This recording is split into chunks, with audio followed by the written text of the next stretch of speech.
الحمد لله وكفى وسلام على عباده الذين اصطفى أما بعد فأعوذ بالله من الشيطان الرجيم بسم الله الرحمن الرحيم فإن أمن بعضكم بعضا فليؤد الذي اؤتمن أمانه وليتق الله ربه ولا تكتموا الشهادة ومن يكتمها فإنه آثم قلبه والله بما تعملون عليم سبحان ربك رب العزة عما يصفون وسلام على المرسلين والحمد لله رب العالمين اللهم صل على سيدنا محمد وعلى آل سيدنا محمد وبارك وسلم۔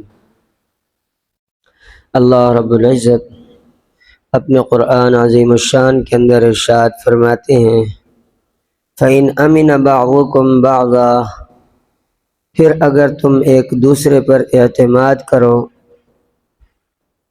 تو فَلْيُؤَدِّ الَّذِي اؤْتُمِنَ أَمَانَهُ، تو جس پر اعتبار کیا گیا ہے وہ اس کو چاہیے کہ اپنی امانت صحیح طرح ادا کر دے، وَلْيَتَّقِ اللَّهَ، اور اللہ سے ڈرتا رہے، ربہ، جو اس کا رب ہے، پروردگار ہے، وَلَا تَكْتُمُوا الشَّهَادَةَ، اور گواہی کو نہ چھپاؤ، وَمَنْ يَكْتُمْهَا فَإِنَّهُ آثِمٌ قَلْبُهُ، جو گواہی کو چھپاتا ہے وہ اس کا دل گناہگار ہے، وہ گناہگار دل والا ہے، وَاللَّهُ بِمَا تَعْمَلُونَ عَلِيمٌ، اور اللہ رب العزت جو تم عمل کرتے ہو اس کو خوب جانتے ہیں۔ صدق اللہ العظیم۔ ادھار کے لین دین کے احکامات بیان ہو رہے ہیں، یہاں سے ایک اور صورت کو بیان فرما رہے ہیں۔ کل کے درس میں ہم نے رہن کے بارے میں پڑھا تھا کہ کوئی چیز رہن رکھوا کر بھی ادھار لیا جا سکتا ہے، اور یہاں فرما رہے فَإِنْ أَمِنَ بَعْضُكُمْ بَعْضًا، اگر تم ایک دوسرے پر بھروسہ کرو، ایک دوسرے پر اعتبار کرو کہ بغیر گواہوں کے اور بغیر کسی ضمانت اور رہن کے بندہ دوسرے کو قرض دے دیتا ہے کہ کوئی بات نہیں تم دے دینا، کیونکہ قرض دینے کا اجر و ثواب بہت زیادہ ہے۔ قرض والا بندہ جو ہے اللہ رب العزت کے رضا کے ساتھ ساتھ دوسرے کی ضرورت کو بھی پورا کر رہا ہوتا ہے، تو اس پر اللہ رب العزت اس کو 17 گنا زیادہ ثواب عطا فرماتے ہیں۔ اس لیے فرمایا کہ اگر اس نے اعتماد کیا اور کوئی اس سے ثبوت، کوئی اس کے لیے ضمانت کے طور پر کوئی چیز نہیں رکھوائی، تو جس کو اعتماد کیا گیا ہے فَلْيُؤَدِّ الَّذِي اؤْتُمِنَ أَمَانَهُ، اس کو چاہیے کہ وہ اپنی امانت کو صحیح طریقے سے ادا کر دے، یعنی بغیر کسی چیز کے اس نے اگر چیز دے دی ہے تو اب یہ مال اس کے پاس امانت ہے، جیسے امانت میں خیانت نہیں کی جاتی اور امانت کو پورا پورا ادا کر دیا جاتا ہے، اس طرح یہ قرض بھی امانت کی طرح اس کو چاہیے کہ پورا پورا ادا کر دے۔ اس بندے نے اعتماد کیا ہے اور اس نے کوئی چیز آپ سے نہیں رکھوائی تو آپ کا بھی حق بنتا ہے، وَلْيَتَّقِ اللَّهَ، اور اللہ سے ڈرو، لوگوں سے نہ ڈرو کہ ثبوت تو ہے نہیں اس کے پاس، کچھ کوئی تحریر رسید بھی اس کے پاس نہیں ہے، کہاں سے میرے سے پیسے لے سکتا ہے واپس، اور میں وہ تو نہیں لے سکتا، اس کے پاس تو سب کچھ نہیں ہے، لیکن اللہ رب العزت تو سب کچھ جانتے ہیں نا۔ اللہ سے ڈرو، اللہ سب کچھ کر سکتے ہیں، وہ انتقام لے سکتے ہیں، اس لیے چاہیے کہ وہ اللہ سے ڈرے۔ جیسے کل کے درس میں ہم نے پڑھا کہ ہمارے مشائخ میں ان کے دلوں کے اندر کیسے تقوی ہوتا تھا، یہاں بھی اللہ رب العزت یہ فرما رہے ہیں کہ تمہارے دل میں بھی اللہ کا ڈر ہونا چاہیے، ربہ، جو تمہارا رب ہے، اس امانت والے کا رب اور پروردگار وہی ہے، اسی نے انتظام کیا، اس کے دل میں محبت ڈال دی اور اس نے بغیر کسی چیز کے رہن رکھ کے اس کو قرضہ دے دیا، اس لیے چاہیے کہ یہ بھی اس کا خیال کرے اور وقت پر جتنی جلدی ہو سکے اس کا قرضہ ادا کر دے۔ اور آگے فرمایا وَلَا تَكْتُمُوا الشَّهَادَةَ، گواہوں کے بارے میں پیچھے بھی ہم نے پڑھا تھا کہ گواہ کو ایذا اور تکلیف نہ دی جائے اور گواہوں کو تنگ نہ کیا جائے، گواہوں کو اغوا اور قتل نہ کر دیا جائے۔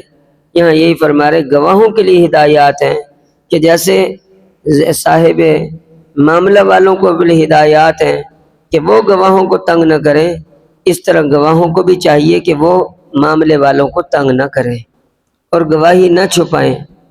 جیسے آج کل اللہ معاف فرمائے گواہی چھپانا اور گواہی دینا بڑا مسئلہ بنا ہوا ہے، اس لیے بڑی قربانی کی بات ہے۔ فرمایا گواہی چھپانا بھی گناہ ہے اور جھوٹی گواہی دینا بھی گناہ ہے، استغفر اللہ۔ جھوٹی گواہی بھی نہیں دینی چاہیے، اور جس کو معاملے کا پتہ ہے، وہ شاہد ہے، اس نے دیکھا ہے، اس کو گواہی دینی چاہیے۔ جان بوجھ کر جو بندہ گواہی نہیں دے گا، وَمَن يَكْتُمْهَا فَإِنَّهُ آثِمٌ قَلْبُهُ، جو گواہی کو چھپائے گا اس کا دل گناہگار ہے، وہ دل کا گناہگار ہے۔ ضمیر کی بھی ایک عدالت ہوتی ہے، دل۔ علماء کرام فرماتے ہیں اللہ رب العزت نے تمام اعضاء میں سے یہاں دل کا ذکر فرمایا کہ وہ دل کا گناہگار ہے، اس کا دل گناہگار ہے۔ توبہ استغفار۔ دل کی اہمیت کتنی زیادہ ہے جسم کے اندر کہ اللہ نے دل کا ذکر فرمایا۔ اس لیے فرماتے ہیں کہ دل جو ہے وہ سلطان البدن ہے، پورے بدن کا بادشاہ ہے، کیونکہ پورے بدن پر حکومت دل کی چلتی ہے۔ انسان کیا کہتا ہے؟ میرا دل نہیں چاہ رہا دیکھنے کو، میرا دل نہیں چاہ رہا بولنے کو، میرا دل نہیں چاہ رہا سننے کو، کھانے کو، پینے کو، چلنے کو، ہر چیز اس دل کے ماتحت ہے۔ اس لیے حدیث پاک میں آتا ہے، نبی صلی اللہ علیہ وسلم نے ارشاد فرمایا الا ان فی الجسد مضغہ، خبردار جسم کے اندر ایک بوٹی ہے، ان صلحت صلحت جسد کلو، اگر وہ ٹھیک ہو جائے پورا جسم ٹھیک ہو جائے، ان فسدت فسدت جسد کلو، اگر وہ خراب ہو جائے، برباد ہو جائے، پورا جسم خراب اور برباد ہو جائے گا۔ علماء کرام نے لکھا روحانی طور پر بھی ایسا ہے اور جسمانی طور پر بھی ایسا ہے کہ دل کی بیماری انسان کے پورے جسم کو بیکار کر کے رکھ دیتی ہے۔ دل کے مریض جو ہوتے ہیں کیا حال ہوتا ہے؟ توبہ استغفار۔ یہاں بھی اللہ کیا فرما رہے ہیں؟ اس کا دل گناہگار ہے، اس کے دل کا گناہ ہے، اور دل کے گناہ کا اثر کیا پڑتا ہے؟ استغفر اللہ۔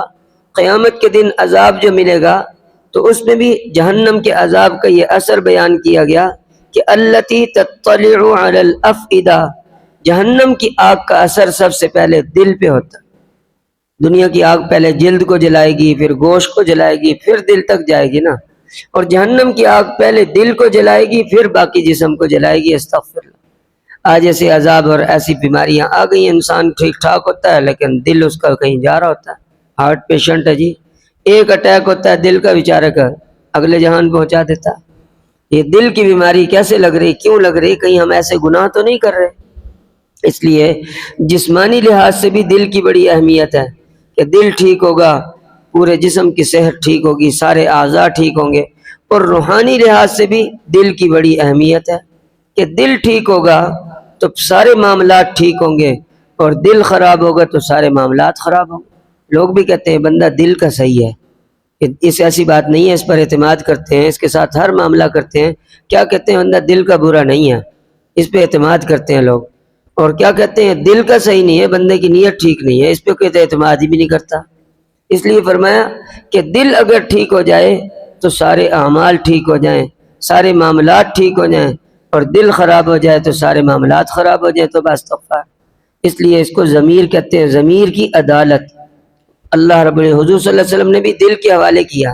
ایک شخص آئے، ایک صحابی حضور نبی صلی اللہ علیہ وسلم کی خدمت میں، یا رسول اللہ صلی اللہ علیہ وسلم میرے سے لمبے چوڑے مسائل یاد نہیں ہوتے، حلال حرام جائز ناجائز کے، گناہوں کے اور نیکی کے، تو آپ مجھے کوئی ایسا اصول بتا دیں، ایسا کوئی نشانی اور علامت بتا دیں جس سے مجھے پتہ چل جائے کہ نیکی کیا ہے اور گناہ کیا ہے۔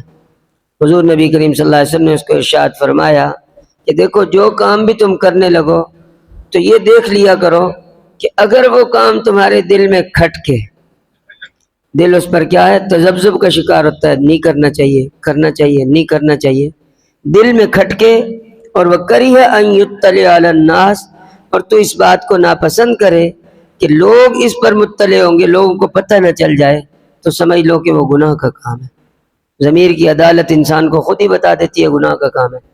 لوگ آ کر پوچھتے ہیں نا کہ جناب ہم ایسے کرتے ہیں اور ایسے چیز میں ایسے ملا دیتے ہیں، تو دل ہی ان کو کہہ رہا ہوتا ہے کہ آپ خود ہی بتاؤ کہ یہ جائز ہے کام، یہ کام ٹھیک ہے کہ نہیں؟ ٹھیک لگتا تو نہیں ہے، دل خود بتا رہے جب ٹھیک نہیں ہے تو پھر کیوں کرتے ہو غلط کام؟